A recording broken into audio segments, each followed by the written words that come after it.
એક મહત્વના સમાચાર પર નજર કરીએ। મહત્વના સમાચાર હાલમાં મળી રહ્યા છે।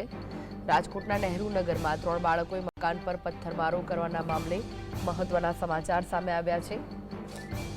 2 દિવસથી બાળકોની પથ્થરમારાની ટીખળ કરતો મામલો ગાંધીનગર સુધી પહોંચ્યો છે। ઘટનાના સીસીટીવી મકાન માલિક અને પાડોશી ટ્વીટ પર ડીજીપીને ટેગ કરીને વાયરલ કર્યા છે। સમગ્ર મામલે ડીજીપીએ તપાસના આદેશ આપ્યા હોવાના સમાચાર છે। તો પોલીસે બાળકોની શોધખોળ શરૂ કરી છે।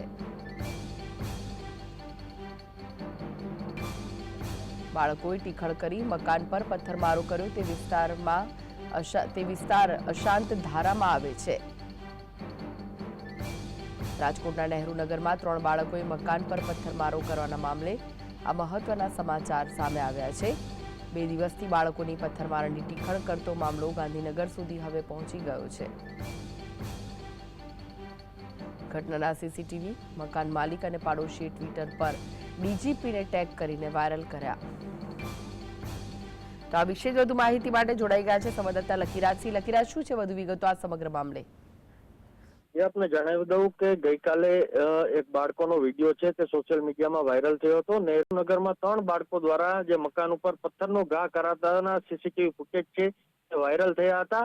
સોસાયટીના જે સોસાયટી છે નહેરુનગર, ત્યાં અશાંત ધારો લાગુ પડે છે ને કેટલાક જે બાળકો છે ત્યાં પથ્થરમારો તે જે સ્થાનિકોના ઘરમાં કરે છે। સમગ્ર મામલે જે સ્થાનિકો દ્વારા જે ટ્વીટ મારફતે ડીજીપીને જાણ કરતા જે ડીજીપી દ્વારા હવે તપાસના આદેશ આપ્યા છે। જે તપાસના આદેશ જે આપતા ક્યાંક ને ક્યાંક તપાસનો ધમધમાટ સ્થાનિક પોલીસે શરૂ કર્યો છે। જી, આભાર માહિતી આપવા માટે।